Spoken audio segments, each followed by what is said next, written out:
daming mga indoor football center dyan sa Philippine Asphalt na yan. Kaya kung paano magsanay at maging asphalt, eto, game na, panoorin nyo.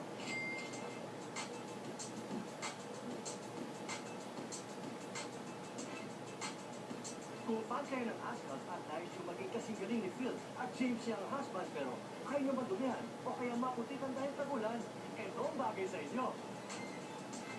Game, kick off na tayo.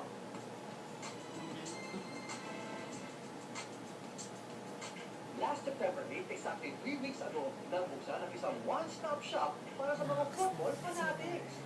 Ito ang Kickoff Indoor Football Center. Meet Mr. Jonathan de Luzuriaga. Siya ang responsable sa pagpapagawa ng Indoor Football Center na ito. So with dating kinalakihan natin na basketball na pupunta ka lang sa basketball court tapos laro ka na, ginagawa natin ngayon yan dito sa Kickoff na they just go here and then even without a team, they just play with other people. And let me tell you, Bobby, the community is getting to be very, very, very big. Sure, at saka bago-bago to, kung hindi nyo pa masyado narinig Medyo hindi pa kami nagbubukas, meron na nakapila na naglalaro. Since first time ko maglalaro ng football, kailangan kong matutunan ang ilang mga basic fundamentals ng football straight from Sir Jonathan. Alright, sir, paano ba ulit yun yung tinutulong sa akin? Okay, important thing is where you actually place your other foot. Yung lagi pick mo, gano'n. Yan, okay? So if you want it to go high, dito ka sa may banda dito, nagkakonte. Yeah, before it, yung right kicking technique is called laces.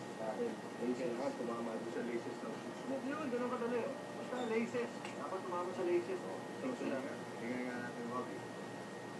Good. Okay. You have several ways of stopping the ball. You can actually just step on it. It's a slow ball. Yeah, that's it. When you pass it, correct. If you want, you can control it with the inside of the ball. That's it. There. What really motivated me to put this up is when I got involved in the life of my kids. Both my daughter Josephine, who's 15 years old, and my son Jose Luis, who's 13, play for the San Sobel football team. So this was about a year and a half in terms of conceiving the idea of having a place that football players could call home. Sa outdoor, kaya maglaro ang isang team ng 11 players. Sa karandanan, hanggang 7 players naman kada team ang pwede sa indoor field. The rules are slightly different in the sense that there's no offside rule in a smaller facility. Number one priority ni Jonathan ang safety ng mga players. At ipinagmamalaki niya ang kanilang indoor turf facility na certified ng FIFA o Federasyon International de Football Association. The turf here at Kickoff Indoor Football Center is probably the best indoor turf facility installation right now in the country. It uses Limonta Infinity, which is the only Limonta Infinity installation in the country. Like this one that I'm holding, and it's 50 mm. So if you could imagine the length of this, it's going to be filled by 25% silica sand, and then the rest is actually made by rubber granules.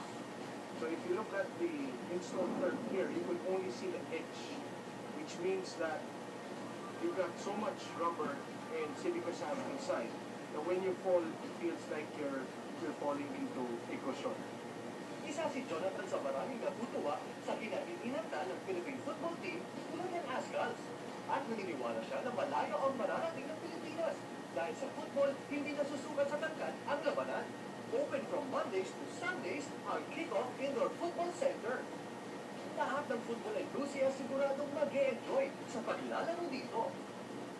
The mantra of this place is actually football for all.